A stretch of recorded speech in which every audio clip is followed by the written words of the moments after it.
Le fait du jour avec Anne-Laure Jumet, bonsoir. Bonsoir. La Banque Centrale Européenne s'implique pour relancer la croissance. Elle vient de lancer un programme géant, programme de rachat d'actifs qui avait été annoncé en janvier par le président de la BCE, Mario Draghi. Et c'est un peu un va-tout pour Draghi, cette opération. Et oui, il veut créer un vrai choc de confiance. La BCE va mobiliser 60 milliards d'euros par mois jusqu'en septembre 2016 pour acheter massivement des emprunts d'État. Et au total, c'est plus de 1100 milliards d'euros qui vont être injectés dans l'économie européenne. La BCE n'avait plus d'autre choix. Elle a déjà utilisé l'arme des taux d'intérêt qui sont à des niveaux historiquement bas. On le voit d'ailleurs en observant le niveau des prêts immobiliers.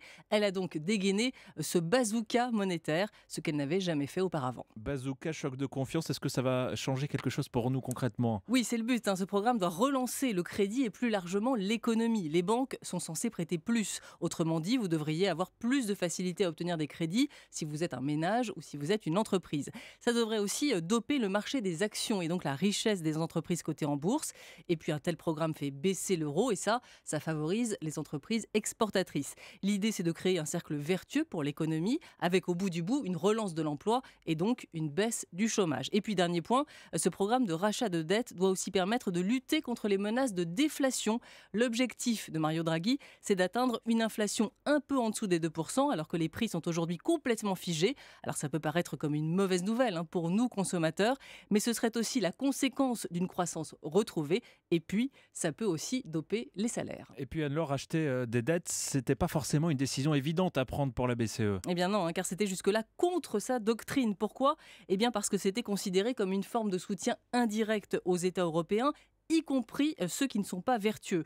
Mais Mario Draghi a mis tout son poids dans la balance. Il a dû pour cela batailler de longs mois avec les Allemands qui n'en voulaient pas, mais qui ont fini par céder. La BCE peut désormais s'inscrire dans la lignée de ce qui a déjà été fait avec succès par les États-Unis et l'Angleterre. Et est-ce que ça a une chance de marcher, cette opération ? Alors on peut dire que ça a déjà commencé à porter ses fruits. L'anticipation de cette décision par les marchés et puis son annonce ont déjà fait baisser l'euro. Mais cela aura-t-il des effets durables ? Il y a encore quelques doutes à ce sujet. Des économistes rappellent par exemple qu'au Japon, ce procédé n'a pas réussi car les banques n'ont pas joué le jeu du crédit.